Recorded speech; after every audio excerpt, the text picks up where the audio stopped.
Hey everybody, Benji here. And Teeny. With Here for a Moment. Today's vlog, we want to share our favorite things about Glacier National Park. Yeah, we do theme parks. We do a lot of different travel related things, but national parks in America are some of our favorite. Let's do this. Today we wanted to share our favorite things, and one of those things was just how remote it was. Yellowstone can be overcrowded many times. Now, we were there the first week of October, and normally snowfall has already started, but we had 70-degree days. Everybody we talked to, they said unusual. And so we had a light jacket, did some hikes. It really was cool. It was amazing. One of the coolest things that we got to experience, on the first day, we got up before sun, went and saw the sunrise in the west side, or actually the northwest side of the park, got to see the sun coming up over there. But we went to the northwest gate, drove up to Lake Kentla and Lake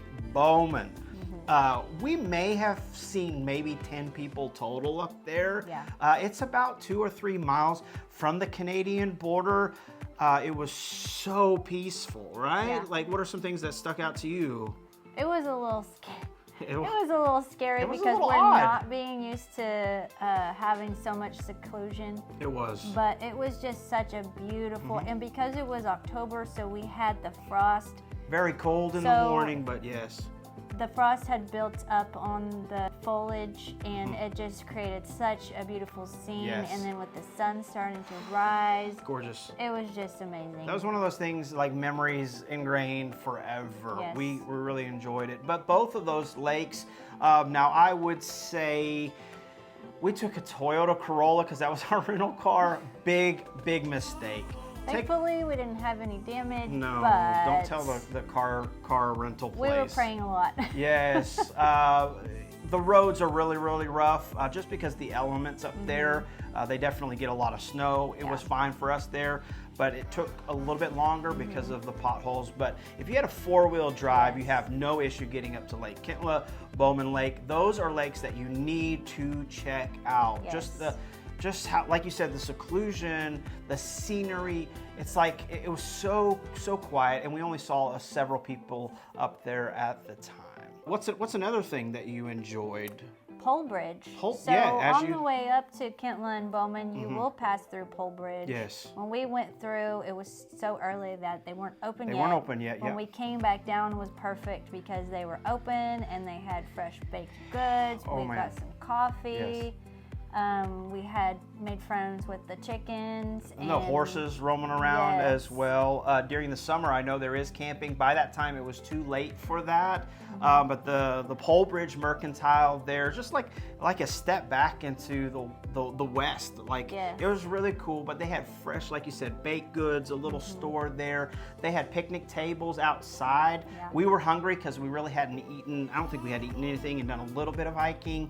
That's a great stop and a must stop if you are on the northwest side of Glacier National Park. I think of the huckleberry bear claws were so yummy. You have to at least try one. Yes. Outside of there, they do have a place where a bunch of people have put their stickers. Ours is on there, so if you ever are there, take a picture, tag us on Instagram, let us know. But you have to try that. All right, so from there, that was actually day one because we took our time, spent our time there. Day two, we got back up, entered into the west side of the park, and then went down to kind of the main entrance of the west side where you could go in and talk to park rangers in the...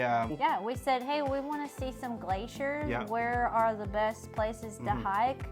And so they recommended Peak and Pass. And so we really had no idea what Peak and Pass was, and so she showed us on a map, and we could take that map with us because, of course, cell phone service don't rely on cell phone service up there. Here's a tip, however. If when you do have cell service, put in your map where you're going, then that map will stay with you even out of cell service. It will continue to tell you where to go. Yeah, because you get way up there in backcountry type stuff, and you get no service. But a tip is talk to rangers. That's their job. They want to share that with you. Plus, every day is different up there, and they communicate because wildlife can be moving across, and if they move across a certain trek, then they will close that down. So you may have had your heart set out for one thing, and that day they've closed it down, or even that week because of bear activity or wildlife. But yeah, check in there, go and talk to them. Also, there's a cute little village at the kind of the main area as you enter in. Get you some bear spray. There is a shop down there that you can get bear spray and rent it. We had to fly up to the Pacific Northwest, so we couldn't travel with that. But we rented it for the day, and if you don't have to use it, like, you get pretty much, like, other than the rental fee, you get, you know, deposit back. So that's really, really cool. You make your way along Lake McDonald's, which is a beautiful, beautiful trip. And then there's waterfalls, places, treks that you can go. We were making our way up to going to the Sun Road, right? So that leads us to our next thing that we really enjoyed. And not everybody gets to enjoy it because snow can already cut it off, and you only get so far or not even get up that road at all. Yeah, so we first came to Logan Pass, and if you don't get to Logan Pass early enough on peak season, then you really don't get to park and enjoy it. So thankfully we were there during off-peak, and like Benji said, we had excellent weather. It was busy. We got up early, but even in October 1st, which normally I think it's already closed. Yeah, but we were able to get a place to park and experience that amazing trail. Yeah, there's restrooms there, and there's Logan Pass Trail, and then there's also the Highland Pass Trail that's just down that you can enter the trailhead from there. But Logan Pass was our first hike in Glacier, our full hike. And that wasn't too bad. The incline was pretty decent. Just kind of take your time. But there were a wide range of people doing that pass, from old to young. Yes. And anywhere in between. So I would say it's pretty accessible to a lot of people. If that's like you're the only one that you can do and you have some restrictions, that would be a good one. Not too difficult. You get up to the top and there's the overlook of the hidden lake, which is unbelievable. One of the most beautiful scenes I've ever seen. You can go down to Hidden Lake. I think it's like another couple miles. I'll put down here what that is. It was extremely windy but beautiful up there. You get an incredible view of a glacier, and then it's Bear Hat Mountain, I think it is. It's so cool. You'll see in postcards and calendars. As you make your way back down, we did go and look at the Highland Trail. That's one of the most popular trails in all of America. We just didn't have the time, and I'll be honest, it was rather frightening. That trailhead starts off with, you went out for just a little bit. And the views, oh my word, the views were amazing. I would say, like, even if you don't do that trail, maybe just go for that little part just to see how majestic it is. You feel so tiny when you're out there. And there's supposed to be a lot of goats out there. When we were there that day, there weren't any. No. But I've heard they like to hang out on that trail too, which makes me a little nervous too, because they can be mischievous. But there's normally a rope or a chain thing. I think because it was so late in the season, they had already taken that off. So I was worried about her. I was like, this is as far as I go. She got some cool footage though. From there, we went on down, going the Sun Road. I guess it would be on the east side from the peak. Pegan Pass, yeah. This was a trail I was not expecting. She works out all the time. I don't, but I survived. It was amazing. How long is? 4.5 miles one way. So 4.5 miles there, 4.5 miles back. Now, you can do that trail, and it's 12 miles from where we started to the mini glacier side. However, the time of year that we were there, that part of the park was closed because they were doing road work, so that wasn't an option for us.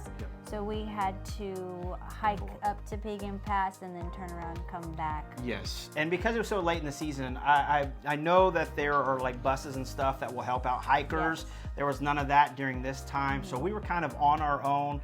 So we made our way all the way up almost to the peak there.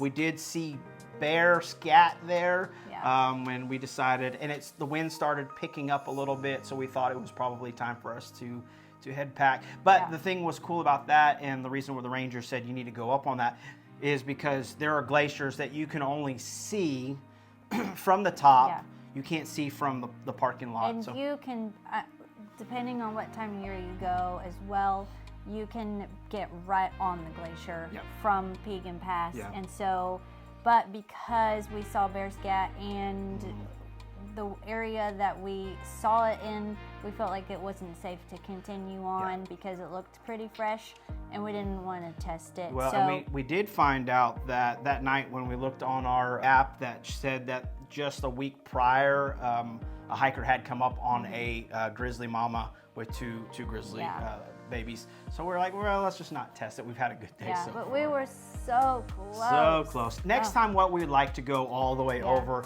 to the mini glacier side, but like you said, construction. Yeah. So. Well, we like to go with our kids. That one I would not recommend hiking with kids. Nope. It is very advanced. But Logan Pass, I would say take your kids for sure because you're above the tree line and you can see for miles. So if there's any dangerous wildlife, you'll be able to see it. Yes. So many colorful rocks. I'm already thinking about like up there, just.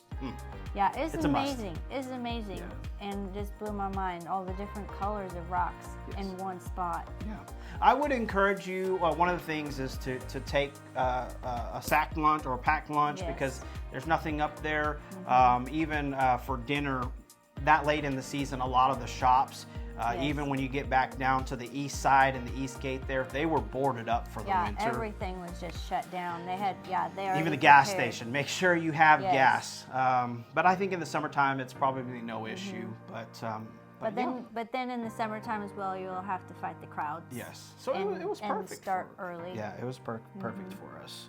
Yeah, so we decided to stay at Whitefish. Just outside the west gate. Yeah, while we were exploring Glacier National Park, and it was such an amazing little town. It is cool. We were able to have amazing dinner there. Yeah, we went to that pizza place. Yes. We were starved after hiking, and the calzones are the size of your head. We'll show some video of that. That was really good. And they had so many shops. You could go shopping. It was such a cute little town. And so make sure you book your hotel ahead. Yes. We tried to stay one more night, and our hotel room was already fully booked. They didn't have any more space, so we had to find another place to stay. And thankfully, we did find another place, but it was difficult to find just even one room one night. Like anything with traveling, just prepare it well in advance if you can. But Whitefish, even that late in the season, was still busy because there's a lot of other things that they can do, and they're ramping up for the winter side because they do have like ski resorts and stuff like that as well. So, but overall, I'm gonna say we haven't been to a whole lot of national parks, but Glacier National Park is my favorite. Yeah, it's amazing. It is stunning. You feel so small. Look at God's amazing creation, and just kind of get lost for a little bit and enjoy it. There were some other little hikes that we got to try out, but again... Yeah, they do have wheelchair accessible hikes, which I loved about Glacier National Park. Again, thank you for following along with us and hanging out with us. If you love all things travel, then maybe this is the place for you to hang out. We'd invite you to do that. If you've enjoyed this content, hit that like, subscribe, and notification bell. For any time we drop new content, we'll keep you in the loop. We will see you next time. I'll put some links over here of our actual trip to Glacier National Park. The vlogs are stunning. You want to check them out. See you next time. Bye. Bye. Hey, fellow adventurers, Benji here. And Teeny, and our 3 amazing kids. We absolutely love all things travel and cannot wait for our next adventure. As a family, we celebrate faith, family, and adventure. We realize not everybody can travel, but everybody can go on an adventure.